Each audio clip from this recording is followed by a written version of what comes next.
Բարի երեկո սիրելի հեռուստադիտող, Արարատի եթերում բարև, ես եմ հաղորդաշարն։ Այսօր ինձ համար պարտավորեցնող եւ կարեւոր եթեր է լինելու, ունեմ հնարավորություն զրուցելու ապրիլյան քառօրյա պատերազմի հերոսներ Շուլի Հակոբյանի եւ Գևորգ Մանուկյանի հետ։ Միացեք մեր զրույցին։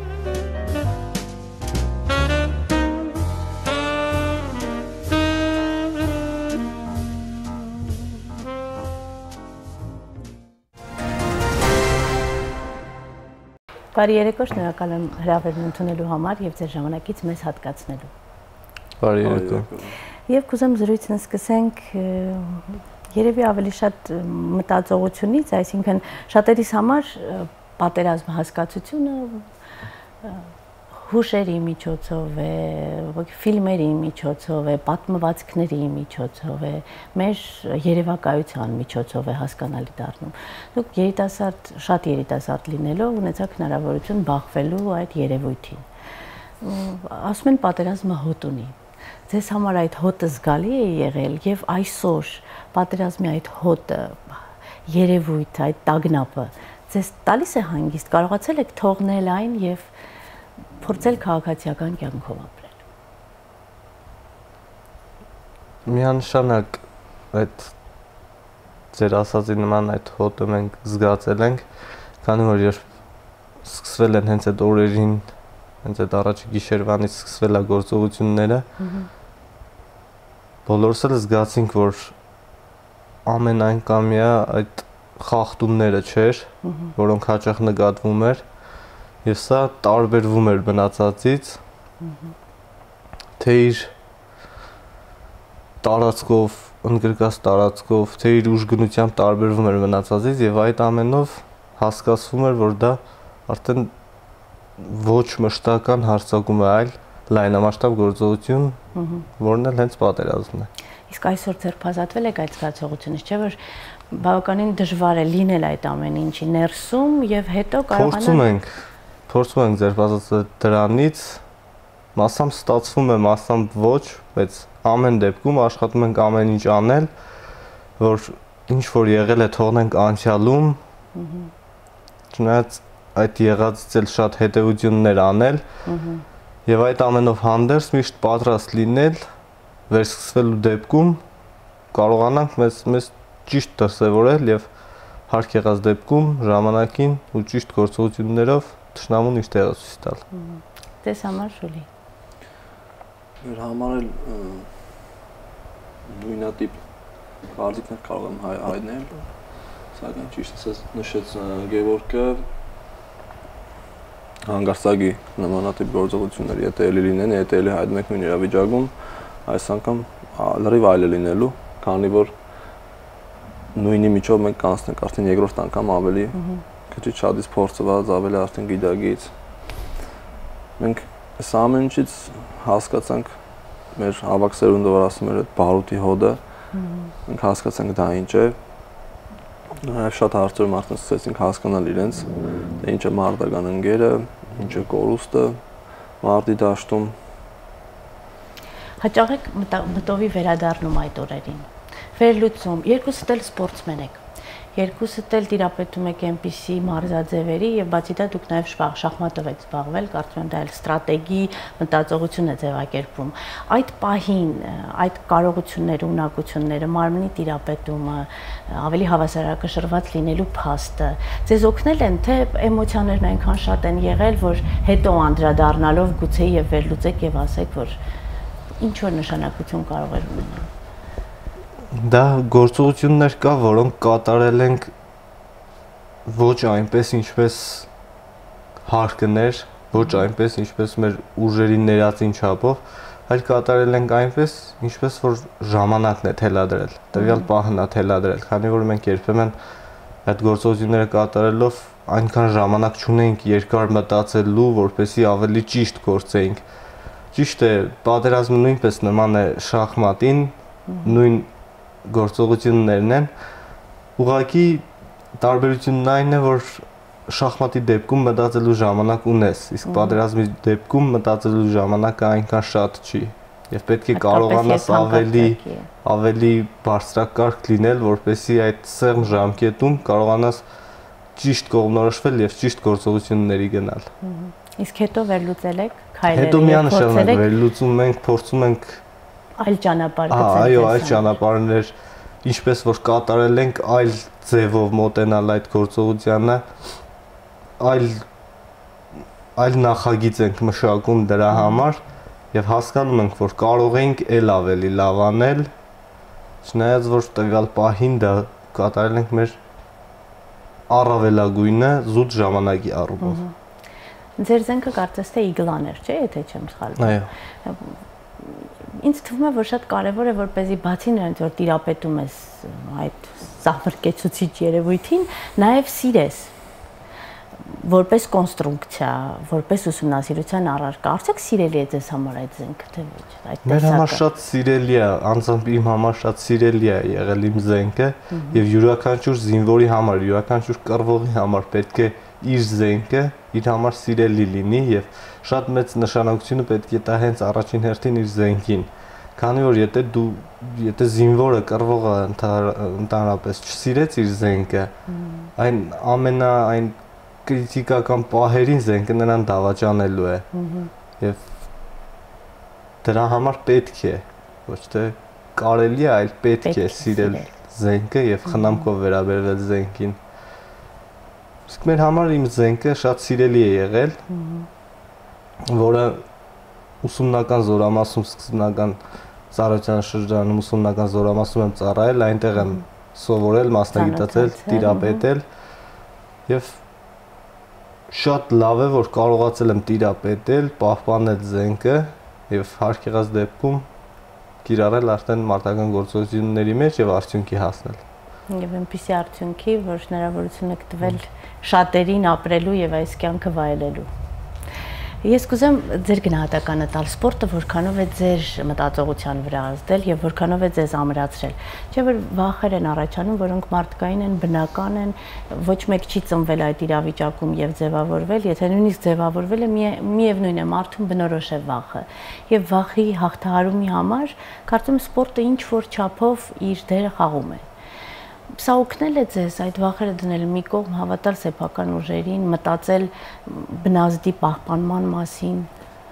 Այո, միանշանակ օգնել է։ Ես զբաղվել եմ կարատե սպորտաձևով։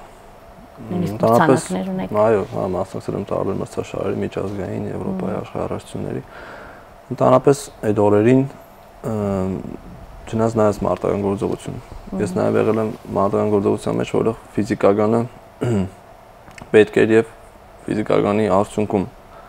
կարողացանք նաեւ հաջող մարդ վարել։ Համատական կարգով որ նայում ենք, սպորտում դու մենամարտում ես, ոչ թե հագարագործի հետ, այլ մրցակցի հետ։ Բայց սպորտում կան կանոններ։ Ճիշտ է, կարող է քո մրցակիցը լինել ուժեղ, դու թույլ։ Բայց այս պարագայում արդեն մարտական գործողության ժամանակ իմ մրցակիցը բացի նրանից որ թշնամի էր, տանգն էր եւ միանշանակ նույնիսկ այո, հա, եւ միանշանակ անհամեմատելի էր իմ եւ նրա հզորությունները, հա, բայց այստեղ եկավ մի պահ, երբ որ այդ ժամանակ իմ մտքին եկել է ցանկացած կարատեիստ, ես այդպես եմ մտածում եւ գիտակցում, որ պայտակ օրինակ ես մտածել եմ, որ ինչպես սպորտում, եթե դրել ենք այդ նպատակը, մինչև վերջ պետք է իրականացնենք, մինչև վերջ պետք է կանգնենք։ Այսինքն մի պահ եկավ որ հոգնեցի, բայց իմ մեջ ոնց որ հին շուլին ծնվեց։ Եկավ առաջ որ մինչև վերջ պետք է դիմանաս, մինչև վերջ, ու այդպես դու քո մեջ քեզ ստիպելով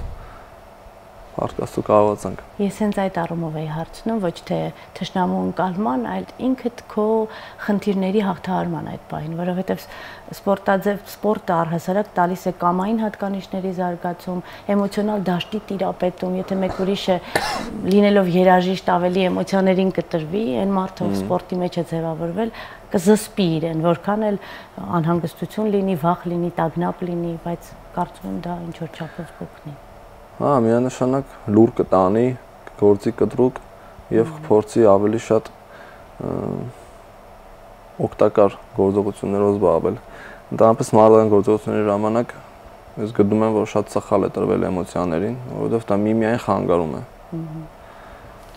Պայն դու պետք է սարը դադելով կարողանաս ղեկավարել քեզ։ Պետք է ասել իհարկե շատ հեշտ է, շատ ավելի դժվար է լինել այդ իրավիճակում եւ կարողանալ ավելի սառնասիրտ լինել։ Այս երևույթից հետո, այս օրերից հետո անդրադարձ պատերազմին առհասարակ որպես նյութ, որը պետք է ուսումնասիրել, եղել է ձեր կողմից։ Հետաքրքիր է եղել արդյոք 90-ականներին ինչ միջոցներով, ինչ կերպ, ինչպես են հերոսացել մարդիկ, ինչ դժվարություններ են հաղթահարել։ Պատերազմի հանդեպ հետաքրքրությունը ձեզ մոտ այլ ճանապարհ գտել է ուսումնասիրության։ Թե հակառակը փորձում եք առայժմ փակել եւ չանդրադառնալ այդ երևույթին։ Չէ, չենք փակում, որովհետեւ դեռ պատերազմը չի ավարտվել։ Շատ մեծ սխալ կլինի մեր կողմից փակել այդ էջը։ Համատություններ արել ենք, թե ընկերներով զրուցելիս, թե մենք ինքներս մեր մեջ 90-ականներին մի քիչ այլ էր, քան հիմա։ 90-ականներին տեխնիկան երևի թե ամենամեծ վնաս տվողը կրած կայանքներ։ Բայց բացի դրանից մենոնք կռվում էին ինչ ունեին, ամեն ինչով, անգամ որսուդական հրացաններով։ Բայց հիմա մի քիչ այլ է։ Այս անգամ եւ եղավ խրամատային կռիվ, մարդ եւ եղավ հրետանային մարդ։ Նաեւ հակառակորդը այս անգամ գրոեց փոքր օտուժով, բայց հենց այդ առաջի իսկ հայլերից հենց մեկը Գևորգը, մեկը մեր ընկեր Մալխասյան Նարեկը, իրենց առաջի փոքր քայլերը այդ օտային ուժերի միանգամից կտրեցին։ Կասեցրեցին։ Հա։ Եվ հակառակորդը արդեն խոճապար եղած միանշանակ հետ քաշեց այդ իր պլանը։ Ինչպես հետագայում տանկերի եւ զորքի հարցը։ Տաներ իսկ հերոսներին առհասարակ, քաղաքական գործիչներին, աշխարհաքաղաքական խառնի վիճակում իրենց ուղղությունները ցույց տվող մարդկանց ուսումնասիրել եք, այսինքն ունեք ձեզ համար հերոս, կարծեմ երկուսդ էլ ստացել եք Նելսոն Մանդելայի անվան, ուրեմն դուք եք ստացել շուտի, չէ՞, դուք չեք ստացել Նելսոն Մանդելա։ Ինձ համար որպես քաղաքական գործիչ, որպես հերոս, որպես անհատականություն շատ հեղինակություն ունեցող անհատականություն է եւ հետաքրքիր մտածողություն ու ճակատագիր ունեցող մարդ է, որը ինձ համար օրինակ է նաեւ իր գաղափարախոսությամբ։ Ունեք արդյոք ձեզ համար թե ժամանակակից, թե առհասարակ բոլոր ժամանակների համար։ Ինչ-որ մեկը, որին ուսումնասիրել ենք։ Որին ուսումնասիրել եք, որի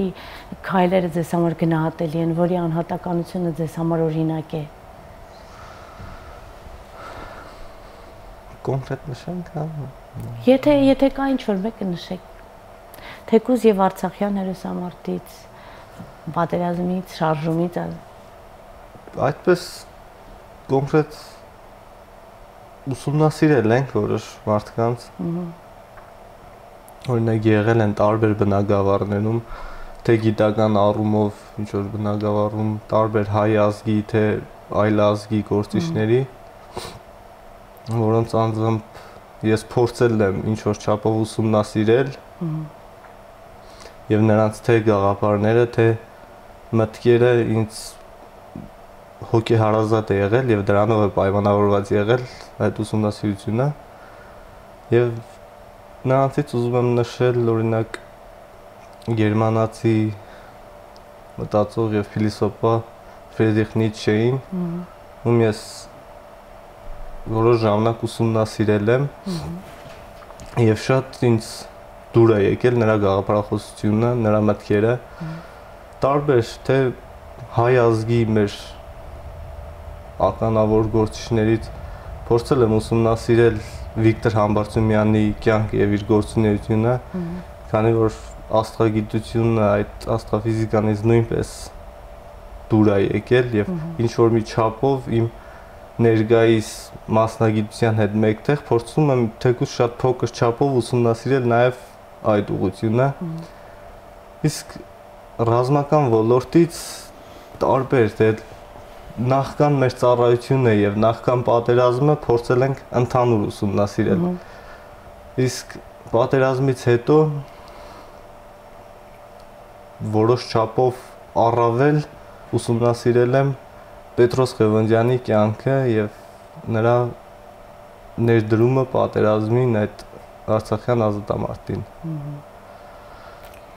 Պետրոս Ղևոնդյանն էլ ինչի հենց Պետրոս Ղևոնդյանը, քանի որ դեռ անցած պատերազմից էլ եւ ընդհանրապես մեր պատմության մեջ Պետրոս Ղևոնդյանն էր հենց նույն այն զենքից, որը որ խփել էր, խոցել էր հակառակորդի օդուժը, հենց այդ նույն զենքից ես եմ խոցել հակառակորդի օդային հարձակման միջոցներից մեկը։ Եվ դրանով էր երևի պայմանավորված, որ ուսումնասիրության կենտրոնում հայտնվեց հենց Պետրոս Ղևոնդյանը։ Իսկ ձեզ համար շուտի։ Իմ համար ես կուզենամ հետ գամ Արցախյան ազատամարտի տարիներին, այս ազգի նվիրված եւ ինչու՞ չէ նաեւ պայտակ ճիշտ կողմնորոշվող ստրատեգ հրամանատարներին, շատ գեներալների կարող եմ նշել, բայց իմ համար առանձնագի տեղ է գտել Մոնթեն, այրի նվիրվածությամբ, երբ որ ինքը ապրելով Ամերիկայում, սովորելով այնտեղ, թողել է իր Հարվարդում թողել է իր ուսանողական կյանքը եւ եկել է իր հայրենիքին օգնելու, իր ժողովրդի կողքին լինելու։ Մոնտեն բացառիկ երևույթ է եղել իմ համար, ես հետաքրքրվել եմ պատմության մեջ, անգամ կան նաև վիդեոներ YouTube-ում, որ նայում ես էլ ուսումնասիրել եմ, երբ որ Մոնտեն կանգնած է եղել ֆագոտ զենքից կրակող զինվորի կողքին։ Զարմանալի է, ֆագոտ նաև երաժշտական գործիք է, ինչպես կարող է այդքան գեղեցիկ երաժշտական հնչյուններ հանող գործիքը նաև որպես զինամթերք, այսպես ասած, օգտագործվի եւ ֆագոտ զենքն էլ է գեղեցիկ երաժշտական հնչյուններ հանում կրակելուց, նաև արդյունք տալուց։ Այդ վիդեոյի մեջ Մոնտեն որ կրակում են ֆագոտից, որ բարգանում այդ ժամանակ գորգորում է, ասում է ինչու չխփեցիր։ Մոնտեն այդ ժամանակ անգամ մի փամփուշտ անգամ այդ մի հրթիռը ուղարկելուց հակառակորդի վրա հաշվարկում էր այնպես, որովհետեւ մենք փոքր կորուստներով եւ նաեւ փոքր հրաձգություն կատարելով քիչ քանակությամբ ունենք շատ մեծ առաջընթաց։ Նաեւ եղել է այդ ժամանակաշրջանում կոմանդոսը Արկադի Տեր-Թադևոսյանը, Փարքաստյոսոր կոմանդոսը ողջ է եւ մեզ բախտ է վիճակվել նստել եւ զրուցել իր հետ։ Կոմանդոսը, ինչպես գիտենք, գլխավորել է Հասարակ Լեռներում օպերացիան։ Ինքը իրեն չի համարում հերոս։ Ինքը ունի Արցախի հերոս ոսկե արտիստական կոչում, ինքը իրեն չի համարում հերոս։ Ինքը մեր զրույցներից մեկում նշեց, որ ես համարում եմ հերոս այն տղեկին, ովքեր կատարեցին այդ օպերացիան, ովքեր ներգրաված եղան եւ արեցին ամեն ինչ, որպեսզի մենք ազատագրենք Շուշին։ Հենց նրանց այդ օրինակներով, հենց նրանց կարտացած եւ գիտակից լինելով մեր համար օրինակ են, ինչու՞ չէ։ Եվ մինչև պատերազմից հետո առավել եւս փորձում ենք, ուզում ենք ինչ-որ մի կողմով նաեւ ինչու՞ չէ նաեւ գիտական կողմով ստանալ լավ մասնագիտություն եւ այդ կողմով էլ զարգանալ։ Լինելով այդ պատերազմական գործողությունների մեջ արմատապես ծանոթանալով այդ խնդիրներին, մեր առավելություններին կամ թերացումներին, կարող եք նշել մեր ամենաուժեղ եւ մեր ամենաթույլ կողմերը։ Մեր ուժեղ կողմերից ուզում եմ նշել, թույլերից չեմ ուզում նշել, չեմ բացառում, ունենք թույլ կողմեր, բայց չեմ ուզում նշել, ուղղակի ուզում եմ մեր լավ կողմերից են նշեմ, որ մենք միասնական ազգ ենք, բայց կրիտիկական պահերին։ Հələ որ ես ինչ տեսել եմ, այդ եմ հասկացել։ Շատ լավ ազգ ենք, շատ լավ որակով։ Իսկ ռազմավարություն որպես այդպիսին ունենք, օրինակ, չգիտեմ, մշակութային ծրագրերում, քաղաքական ծրագրերում, մենք ունենք մի առանձնահատկություն, կարճաժամկետ ծրագրեր ենք նախապատրաստում, այսինքն մեր տեսլականը հեռուն չի նկատում։ Բավականին մոտ է հորիզոնայինը, որ մեզ համար նկատելի է։ Թիրախը շատ մոտ է գտնվում։ Ռազմական ոլորտում ունենք արդյոք ռազմավարություն, որը երկարաժամկետ ծրագիր է ապահովում։ Կարողանում ենք հեռուն տեսնել, կարողանում ենք շախմատ խաղալ, այսպես ասած։ Ռազմավարական ոլորտում, այո, ինչ չէ, ունենք այդ հեռանկարները, ուղղակի ռազմավարական ոլորտը մի քիչ այլ է, ինչ ձեր նշած մշակութային կամ այլ ոլորտը, քանի որ այդ մեր գծագրած ճանապարհով, օրինակ ռազմական ոլորտում մենք չգիտենք հասնելու ենք այդ վերջնագծին, թե չէ, այսինքն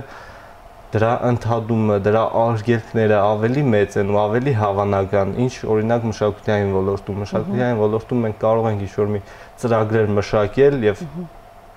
դրա ի կատարածումը հավանականությունն ավելի մեծ է եւ հնարավորությունները ավելի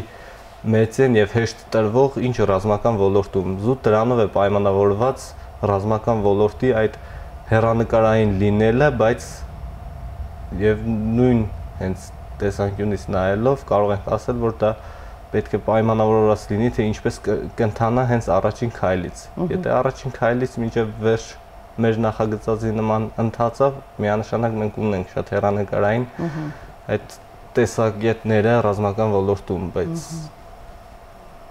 դա համեմատենք մյուս ոլորտների հետ Համեմատությունս ավելի վերաբերում է առանձնահատկության ազգային, այսինքն սա վերաբերում է բոլոր ոլորտներին, թե ռազմական ոլորտում դա չի կարող կիրառվել, որովհետև դա ազգային առանձնահատկություն չէ, դա պարզապես ասենք մշակույթի թերացումն է եւ ռազմայինում մենք կարողանում ենք այդ հեռանկարային մոտեցումը ցուցաբերել։ Ռազմականը երևի զուտ նրա համար, որ դա ուղղված է մեր հայրենիքի պաշտպանությանը եւ միանշանակ մեր համար առանձնահատուկ տեղ պետք է ունենա եւ երբեմն կարող է ինչ-որ մշակութային ինչ-որ ծրագիր ոչ այնքան մարդկանց լայն շրջանակի հետաքրքրի կամ մեկ այլ ոլորտ, ինչ ռազմական ոլորտը,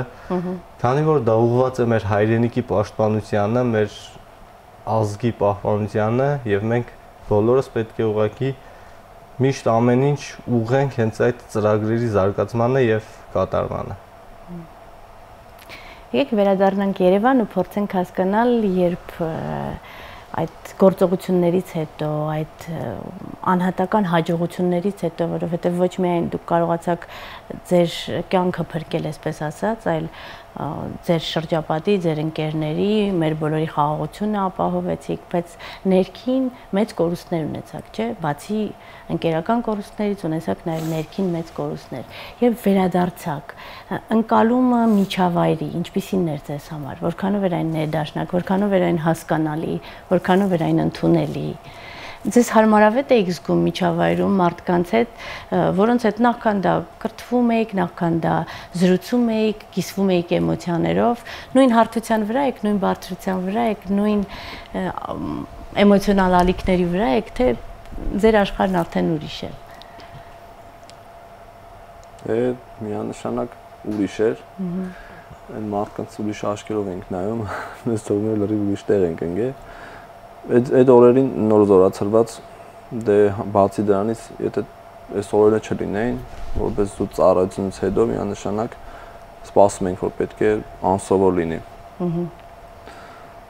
Բայց այս դեպքերի զարգացումներից հետո ավելի շատ փորձում ենք այս մարդկային գործողությունների մեջ եղած ընկերների հետ շփվել, խոսել միասին, հա, այդ ամեն ինչից դուրս գալ։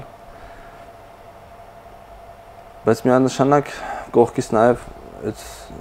սովորական քաղաքացի մարդիկ, ովքեր այդ օրերին էլ իրենց քաղաքում հանգիստ նստած են, իրանք էլ են փորձում ինչ-որ բանով, ինչ-որ չափով օգնել, որ դու էլ դուրս եւ համակերպես այդ վիճակին, էլի։ Ձեզ համար մեզ համար մի քիչ դժվար էր։ Սկզբնական շրջանում միանշանակ մի քիչ դժվար էր համակերպվել տեղի միջավայրի հետ, քանի որ այդ պատերազմը յուրաքանչյուր այդ պատերազմի մեջ ընդգրկված մարդուն ստիպում է փոխվել։ Եվ մարդ անկախ,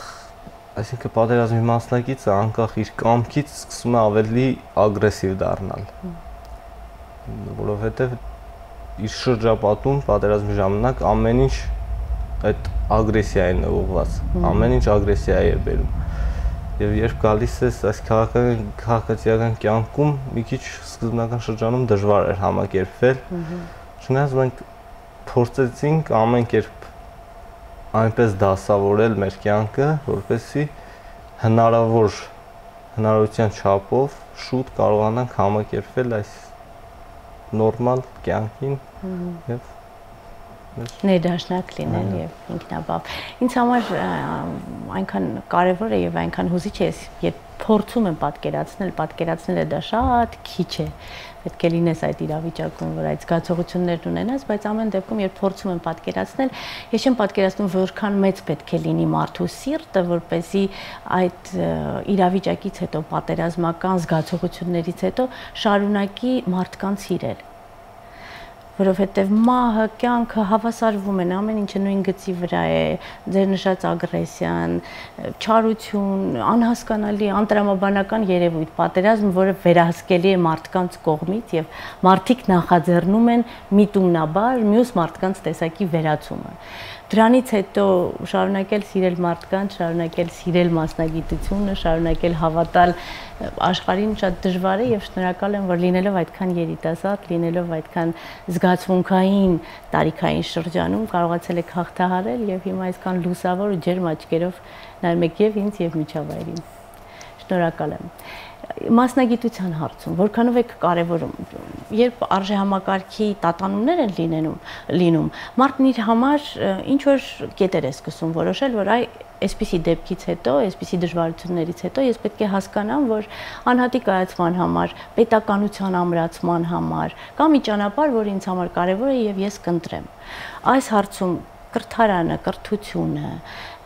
կրթական համակարգի զարգացումը ձեզ համար ինչ որ էական նշանակություն ունի։ Միանշանակ ունի նշանակություն։ Այսօր մենք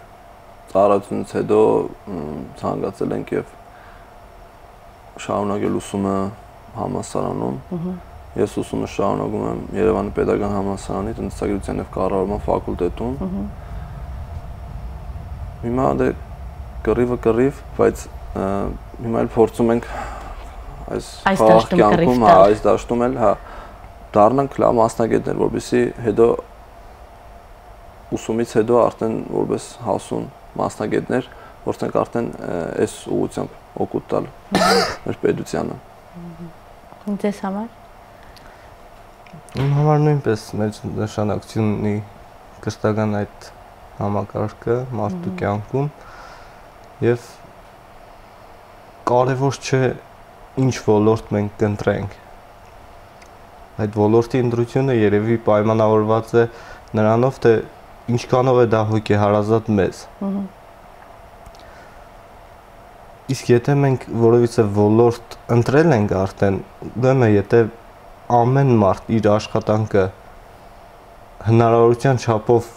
հասցնի գերազանցության մակարդակին, դրանով իսկ արդեն շատ օգնած կլինի այս երկրին, այս պետությանը։ Եվ ես այնքան չեմ կարևորում այդ ոլորտի մասնագիտության ընտրությունը։ Դա պայմանավորված չէ պետության զարգացման հետ, թե մենք ինչ մասնագիտություն ընտրենք, որպեսզի զարգացնենք այս պետությունը։ Մենք դա կարող ենք տարբերակենք այն ժամանակ, երբ որ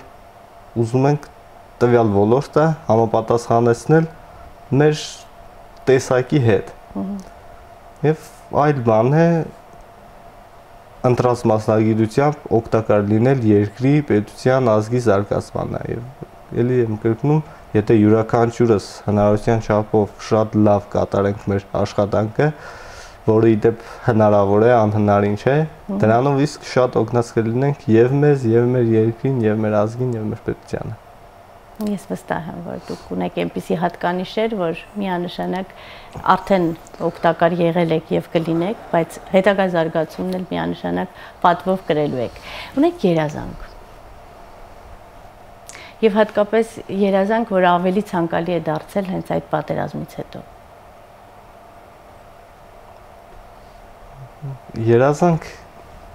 Երազանքներ անձամբ ես ունեմ ու ես իմ համար այնպիսի երազանքներ եմ,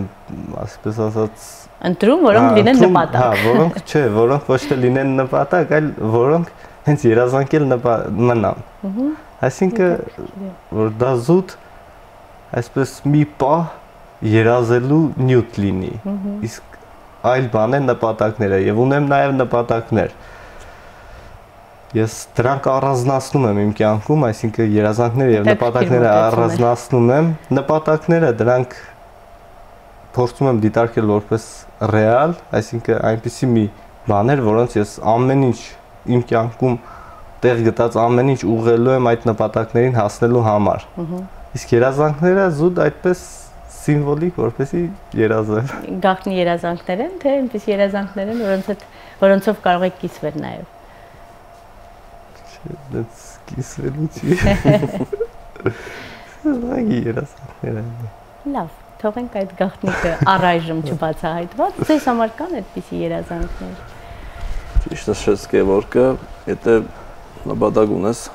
նպատակը պետք է կատարվող լինի։ Այսինքն պետք է տարբերակ եսել, այնպեսի երազանք չպետք է լինի ձեր նշվածի պես, որ այն դառնա նպատակ։ Ես էլ ունեմ տարբերակումներ։ Միանշանակ երազանքներ ոչ թե ձևի համար, որ երազանք ունեմ, այլ ուղղակի ունենք երազանքներ։ Ունենք նաև նպատակներ, որը փորձում ենք կատարածել։ Բայց միանշանակ նպատակները չենք խառնում այս հետ պատերազմյան ժամանակաշրջանից, որովհետեւ օգտվելով այս ամեն ինչից կատարենք, ոչ։ Այնի իր տեղ ունի, սա իր տեղ ունի։ Գլխավոր նպատակը հիմա ձեզ համար որն է։ Տեսեք, մարդը երբ անցնում է դժվարություն, հասկանում է, որ կյանքում շատ երևույթներ կան, որոնց վրա անիմաստ ժամանակ ես կորցնում։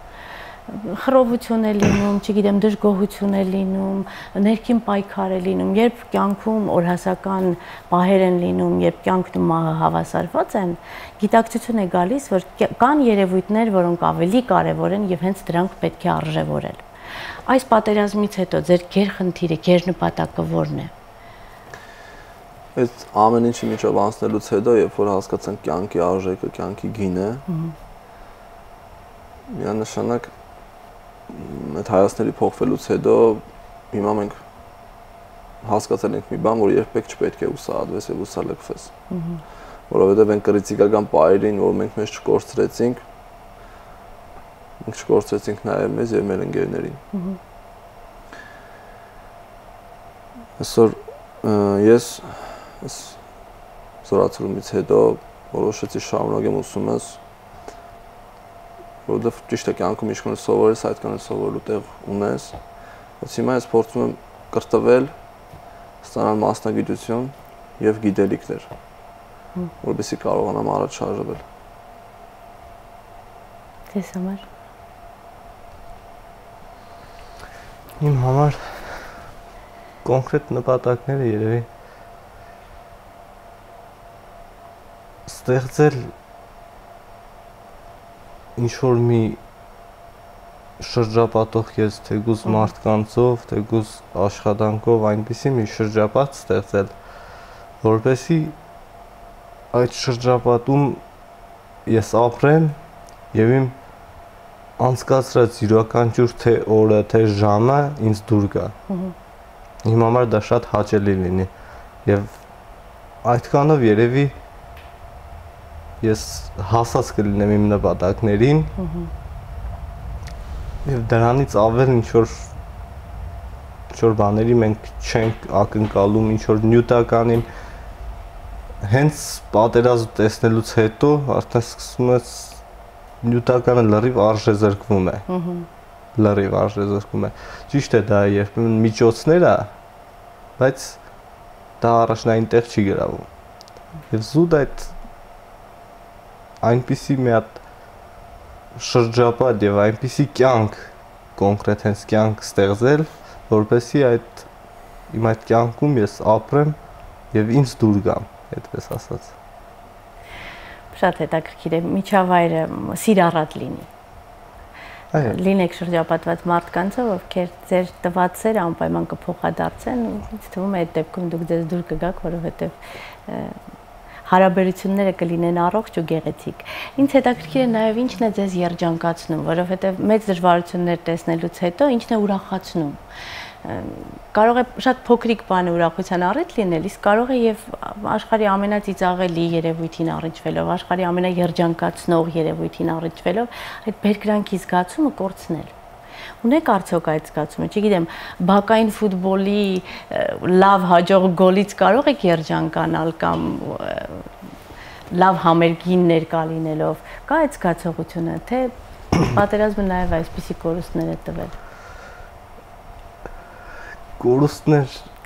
վերջնականապես չի ջնջել այդ զգացումները, բայց նվազեցրել է։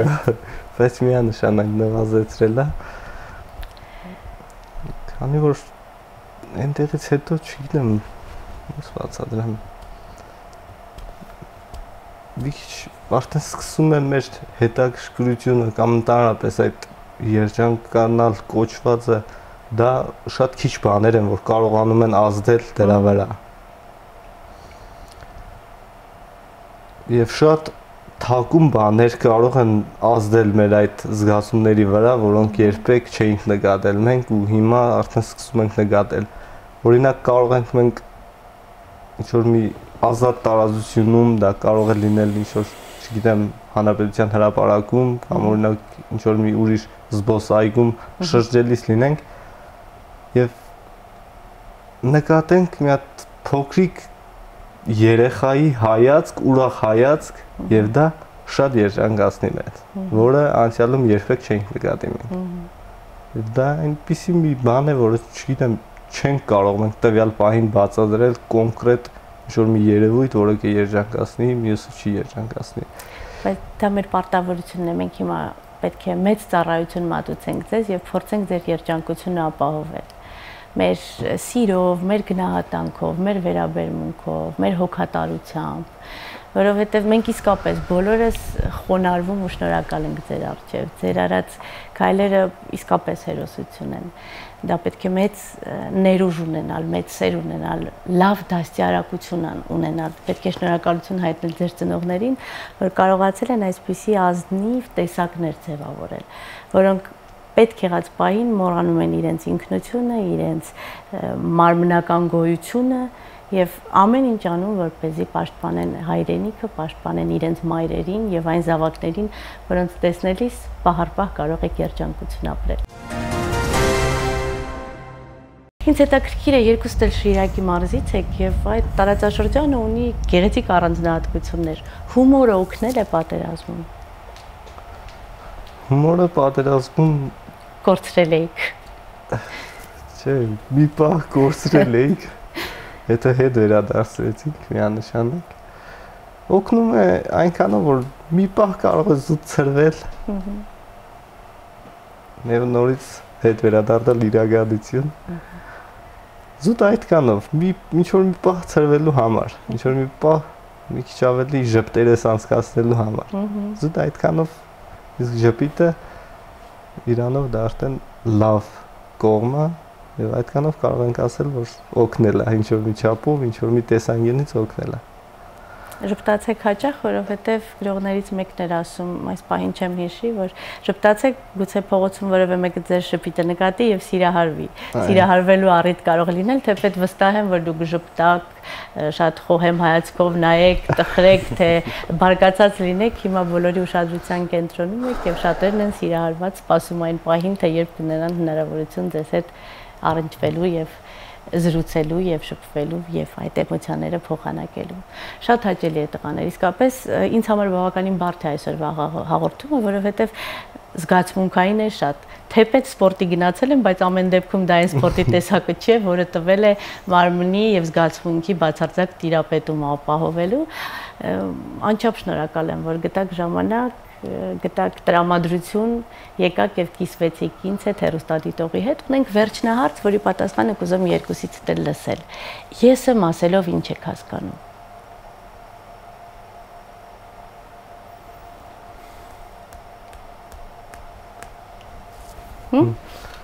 Որս եմ պատասխանում։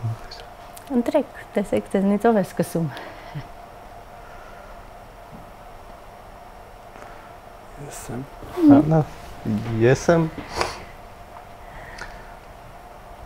Ես եմ ասելով անձամբ ես հասկանում եմ այն, ինչ որ ես գիտեմ իմ մասին։ Քանի որ թե մարդ ունի, յուրաքանչյուր մարդ կապ չունի, չգիտեմ, հերոս է, հերոս չի, քաղաքական կարգառուն դեմ կա, թե հասարակ շարքային քաղաքացի է, յուրաքանչյուր մարդ հենց իր մասին ամենաշատ տեղեկությունները ունի միայն ինքը։ Եվ ես եմ ասելով կարող եմ միայն հասկանալ այն ամենը, ինչ որ իմ մտքում կա, իմ հիշողության մեջ կա թաքնված իմ մասին։ Այդքանն է միայն առաջին հենց հայացքից գալիս իմ մտքին, որ այդ կանը հենց մարմնավորում է այդ ես եմ կոչվածը։ Ձեզ համար Շուլի։ Իմ համար սկսեմ անգամ միտք գալ։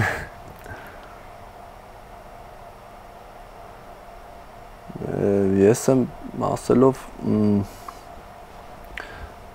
նշանակ մարդը միայն երևի ավելի պարզ եւ ավելի մաքուր է, երբ որ հայելու դեմը կանգնում եւ նայում է իրեն։ Եվ ես եմ ասելով օրինակ ես ուզենամ մի օրինակ բերեմ, պատերազմում ես բացայտես նաև մեր մեջ։ Պատերազմից հետո մենք մեր հարազատների մոտ փոխվեցինք, բայց նաև մենք նաև մեր մեջ փոխվեցինք։ Մեզ բացայտեցինք մի ուրիշ ոլորտում, մի ուրիշ ձև, որը երբևէ եւ նաև չենք սպասում։ Եվ ես եմ ասելով, ես իմ մեջ ասում եմ, որ երևի այն տեսակն եմ, որ հələ եմ ինձ բացայտելու տարբեր ոլորտներում։ Դա Աստված որպեսզի խաղաղ երկնքի տակ բացահայտեք ձեզ եւ ձեր ես ամրանա, շատանա, շարունակվի, դուք ձեր եսերի տարբերակներն էլ կարողանաք տեսնել եւ վայելել։ Անչափ շնորհակալ եմ տղաներ։ Հարգելի հեռուստադիտող, շնորհակալ եմ նաեւ ձեզ, իսկապես այստեղ երկու ծայրահեղ էմոցիաների բախում է տեղի ունենում, դժբախտության եւ երջանկության զգացում, դժբախտություն, որ այդ մարդածին երևույթը պատերազմ կոչվածը հասանելի է դարձել գրեթե բոլորին եւ երջանկություն, որ ունենք երիտասարդներ, ովքեր այսքան լուրջ կամ այն հատկանիշներ ունեն, այսքան գեղեցիկ մարդկային որակներ ունեն եւ շատ հաճախ կյանքի դժվարություններին բախվելով մենք փորձում ենք դժգոհել, բողոքել, ելքեր փնտրել, արտագաղթելով, հրաժարվելով մեր հայրենիքից, մեր տեսակից, բայց մենք ունենք մեծ պարտավորվածություն։ Մենք ունենք մեծ ծառայության անհրաժեշտություն այս երիտասարդների առջև։ Մենք պարտավոր ենք իրենց համար ապահովելու ամուր հենակետային երկիր, որը կտա նրանց բարգավաճման եւ զարգացման հնարավորությունը։ Եվ այդ պարտականությունը պիտի ժպտադեմ կրենք մեր ուսերին։ Հանդիպելու ենք վաղ երեկոյան կրկին ասելու բարև ես եմ։ Ապրեք տղաներ, շատ լավն է։ Կարևորը որ ձեզ շատ սիրեք։